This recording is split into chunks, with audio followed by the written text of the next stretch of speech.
시점에서 다시 수능이나 아니면 이게 정시가 좀 확대되는 현상이 나타나고, 그리고 수능이 막 극단적으로 폐지되는 현상까지 나타난다면 다시 과거의 그런 안타까운 모습들이 드러나는 좀 아쉬운 부분들이 생기지 않을까.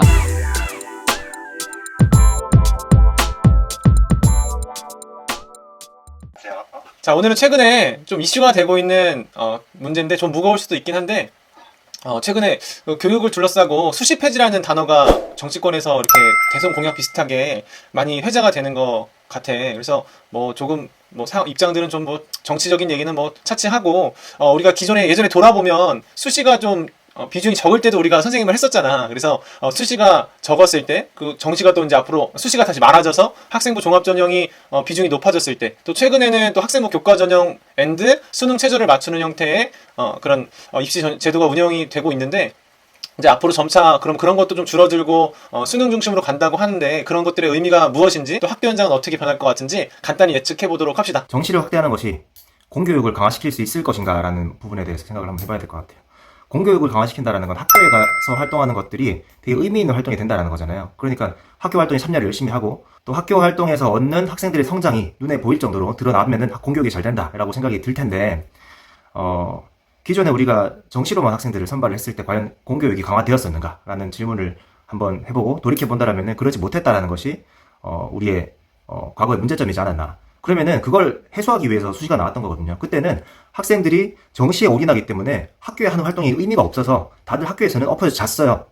그렇게 잠을 자면서 학교가 무너졌다라는 비판들이 벌어졌고, 그럼 학교의 활동들이 의미 있는 걸 이제 아이들 의미 있다라는 걸 받아들이고 그걸 대학에서 평가하자가 수시 모집이었는데, 그렇게 되면 다시 정시 모집을 확대시킨다. 그러면 학교가 다시 또 이제 학교 활동에 소홀히 되지 않을까. 그러면은 저는 이렇게 생각이 들어요. 학교 활동을 열심히 하는 친구들이 이렇게 여러 명이 있는 그런 학교와 그러지 못한 학교 간의 비교를 한번 상황을 비교해 봤을 때, 주변에 있는 친구들도 그런 학교의 친구들한테 영향을 받을 수밖에 없다.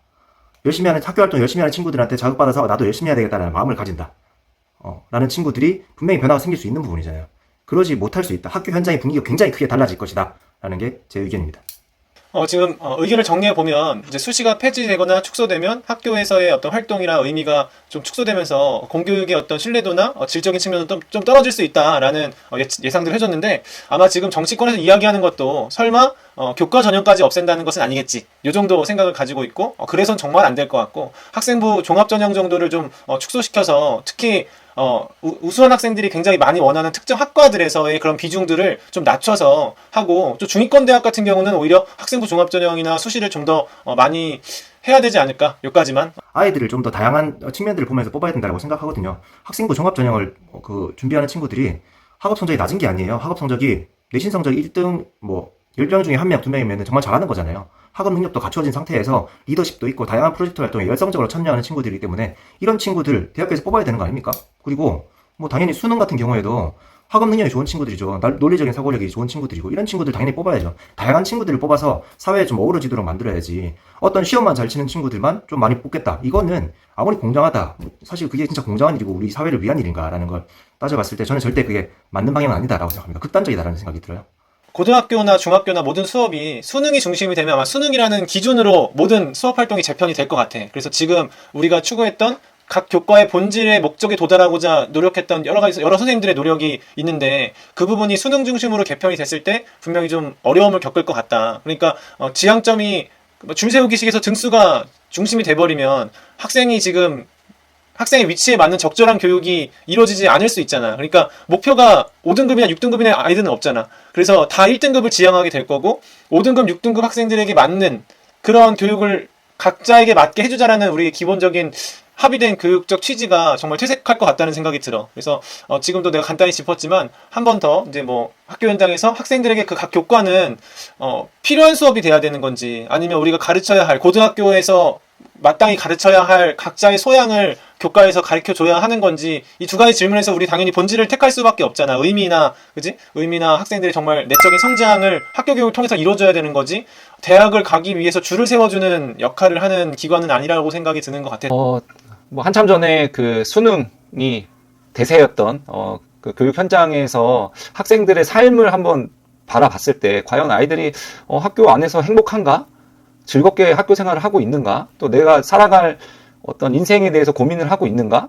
그런 경험을 하고 있는가? 라는 거를 좀 생각해 보게 되는 것 같아. 늘 아이들은 학교에 그 입시에 쩔어 있고, 그걸로 인해서 되게 고통받고 있고, 그리고 굉장히 그 교실 붕괴라는, 표현까지 나올 정도로 공교육도 많이 무너졌다는 사회적인 되게 비판도 많이 받았던 때가 있었는데, 그런 비판적인 요소들을 극복하기 위해서 우리 교육 현장 안에서 선생님들, 그리고 또 학교 현장 안에서 여러 가지 구조적으로 그 산통을 굉장히 많이 겪었던 것 같아요. 교사 스스로도 그렇고, 그 교수학습 방법을 변화시키기 위한 노력들, 그런 헌신들, 열정들이 그런 것들로 인해서 많이 변화돼 왔고, 그리고 학생들의 행복과 성장을, 그리고 또 가치를 중요시하는 교육적인 마인드로 많이 변화돼 왔는데, 지금 시점에서 다시 수능이나 아니면 이게 정시가 좀 확대되는 현상이 나타나고, 그리고 수능이 막 극단적으로 폐지되는 현상까지 나타난다면 다시 과거의 그런 안타까운 모습들이 드러나는 좀 아쉬운 부분들이 생기지 않을까. 또다시 학생들의 행복이 그런 좌절이나 실패의 경험이 더 커지는 그런 교육 현장으로 변화되지 않을까라는 좀 두려움도 있고, 그리고 또 그런 또 아픔을 같이 겪고 있는 선생님들의 또 어려움, 힘듦이 또 드러나는 모습들이 나타나지 않았으면 하는 바람에서 이렇게 좀 얘기를 하고 싶고요.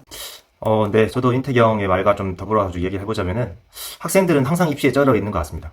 과거나 지금이나 학생들은 입시에 쩔어 있고, 대학교가 참 간절하고 소중하기 때문에 쩔어 있는데, 쩔어 있는 그 과정에서 아이들이 성장이 진짜 일어날 수 있는가를 살펴봤을 때, 공부만 잘하는, 한 측면만을 성장시킬 것인가, 아니면, 제가 수시 옹호론자는 아니지만은, 전체적인 학교 활동에서 이 학생들이 전반적인 능력들, 다양한 경험들을 하면서 성장시킬까를 살펴보자면은, 우리 사회가 진짜 지향해야 되는 방향이 어떤 점인지는 누구나 다, 대부분의 사람들은 다들 같은 이야기를 할 것 같아요.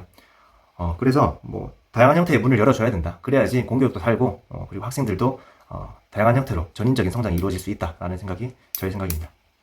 그래, 최근에 이슈가 되고 있는 그런 수시 폐지도 우리가 생각하는 그런 수시의 전면적인 폐지가 아니라 그 대입제도와 공정성을 확보하기 위한 개선 방향을 찾는 거 정도 수준으로 바라면서 오늘 방송을 마치면 좋을 것 같아. 오늘 여기까지 진행하도록 할게요. 안녕.